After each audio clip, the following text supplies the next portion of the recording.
I've been playing retro games since 2011, specifically Mario games. This was thanks to the Wii's Virtual Console and me getting Super Mario Bros. 1 and 3 and later Mario Bros. 2.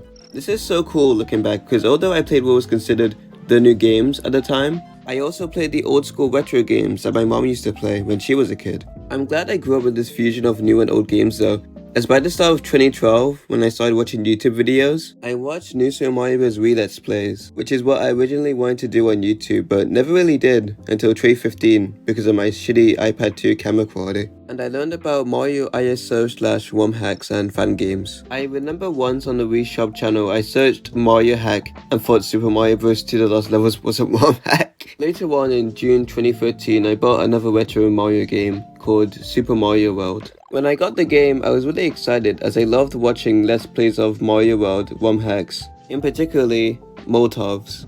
Once it was installed, I booted up the game and...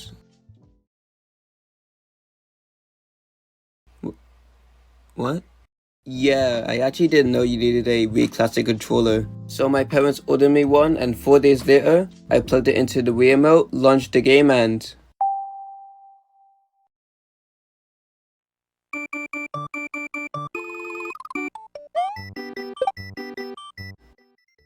There's no title screen that gives me more joy than this.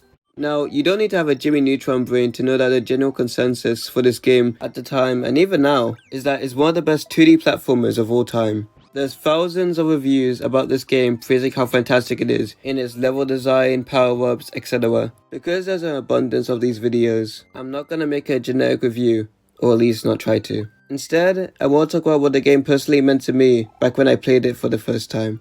Yeah, BM30 making another video on something he's nostalgic for. Who would have guessed? Anyway, let's begin.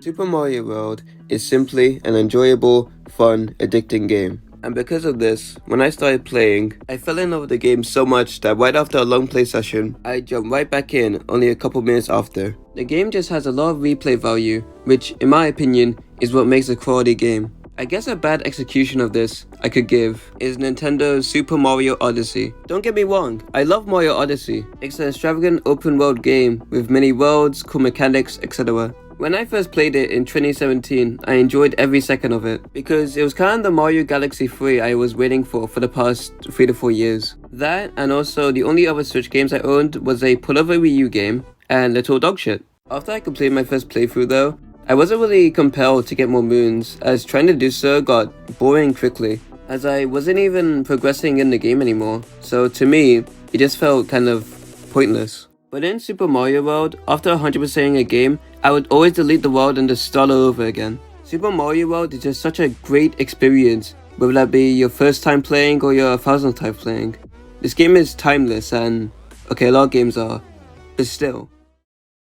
Another thing that makes Super Mario World so special to me is the music. For me personally, the music is similar to Minecraft with how the music is there, but you don't really acknowledge it that much, which is something I love in video games because when you actually do listen to it, you appreciate it more, hearing how nice and relaxing it is.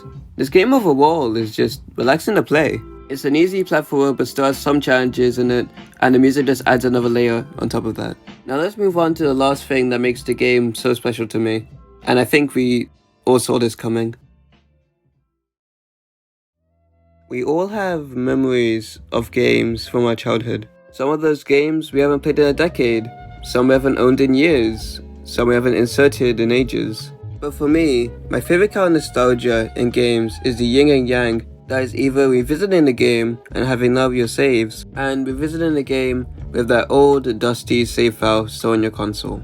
For me, both have their benefits. The former makes you appreciate the memories you still have of back then and allows you to start from scratch and create new memories, while the latter means you can observe your save, remembering the spot you last left the game on.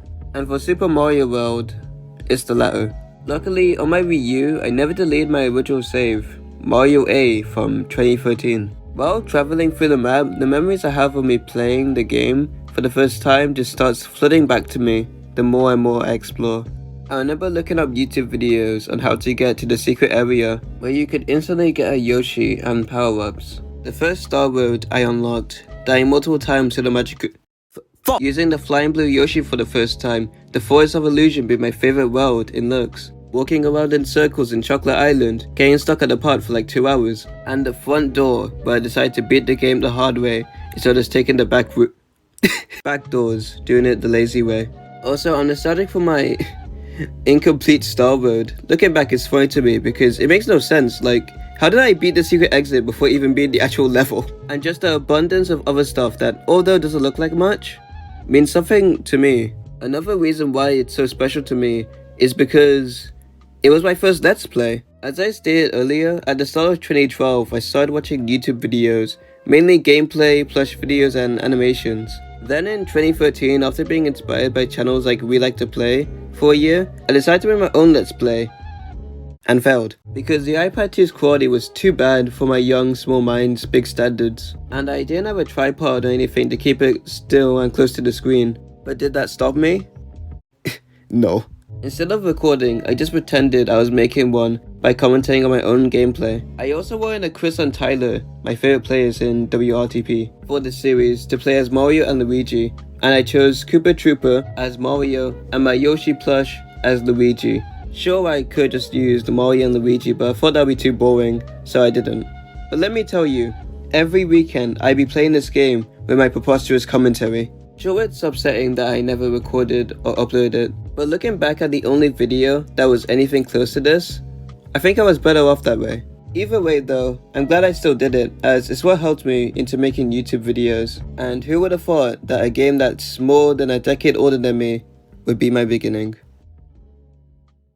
That's it for the video. Thank you guys so much for 3.8k subs and the support on my newer and older videos. For anyone new, this video took a while to make just by script alone because of school exams, so I appreciate it if you subscribe.